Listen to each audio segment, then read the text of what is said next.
आपको क्या मिला कि h square is equal to p square plus b square. h is 25 minus x का whole square, this is equal to p square. अब इसको आप परपेंडिकुलर और बेस ऑल्टरनेटिवली कुछ भी ले सकते हैं, तो इससे हमें कोई फर्क नहीं पड़ता। द अदर टू साइड्स, हमें जो हाइपोटेन्यूज का स्क्वायर है that should be equal to the sum of the squares of the other two sides. So this is equal to 5 square plus x square. ठीक है, अब a माइनस बी का whole square क्या होता है? a minus b का whole square is a square plus b square minus 2ab.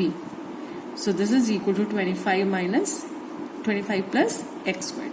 5 square is 25 plus x square.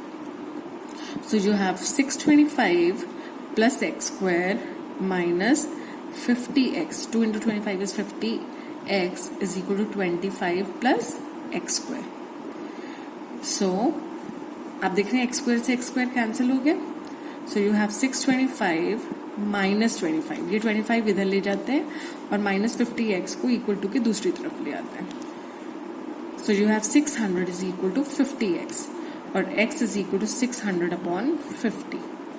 So which comes out to be 12. तो इसका मतलब x आपका है 12 सेंटीमीटर्स. तो आपका हाइपोटेन्यूज कितना हो जाएगा? Since x is 12, that means PR is equal to 25 minus x, which is equal to 25 minus 12, that is 13 centimeters. ठीक है, अब आपको निकालना है sin P. sin P, इस एंगल को कंसिडर कर रहे हैं तो इसके ऑपोजिट साइड को आप परपेंडिकुलर लेंगे, है ना. तो sin P will be perpendicular. Perpendicular इस केस में क्या है? QR upon hypotenuse. So QR is x, है ना, और x की वैल्यू कितनी निकली है? 12.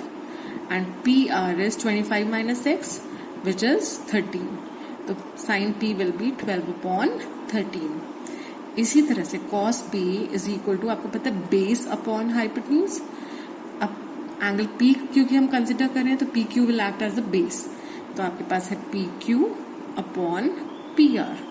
PQ is 5 and PR is 13. इसी तरह से tan P is perpendicular upon base. Perpendicular is QR and base is PQ.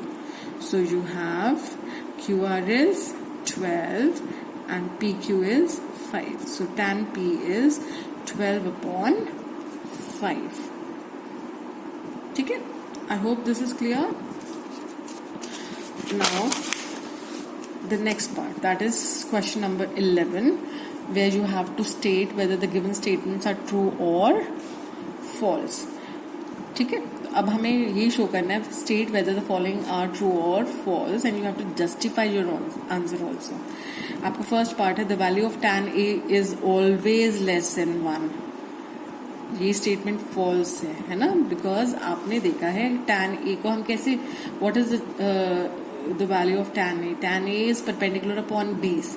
तो इन केस आपका परपेंडिकुलर बेस से बड़ा है ना.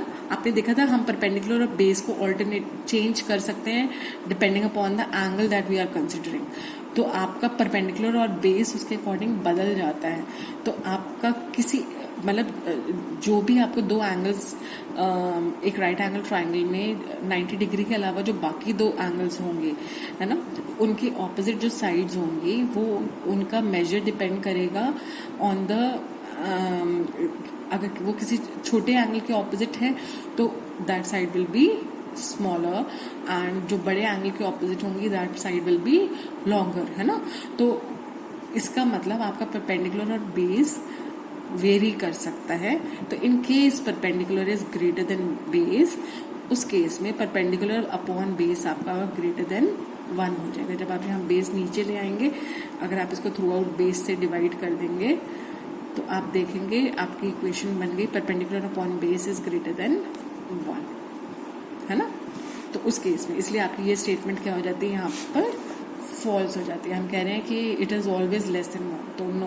और वैसे भी जब हम ट्रिग्नोमेट्रिक टेबल बनाते हैं तो वहाँ पे tan 60 हम देखते हैं, tan 60 is √3 which is equal to 1.732. तो हमारी ये स्टेटमेंट वहीं पर गलत हो जाती है. ठीक है, Now moving on to the second part, sec A is 12/5 for some value of angle A.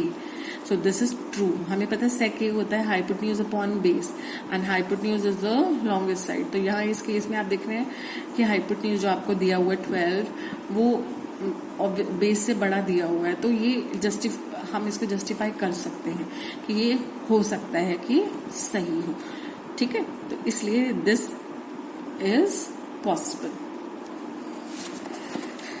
Now moving on to the third part, आपको दिया हुआ cos A is the abbreviation used for the cosecant of angle A. No, this statement is false. Cos A is the abbreviation of cosine A, और cosec A का abbreviation होता है cosec A is the abbreviation of cosecant of angle A.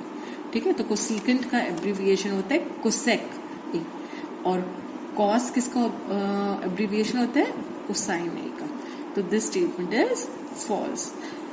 The fourth part is cot A is a product of cot and A.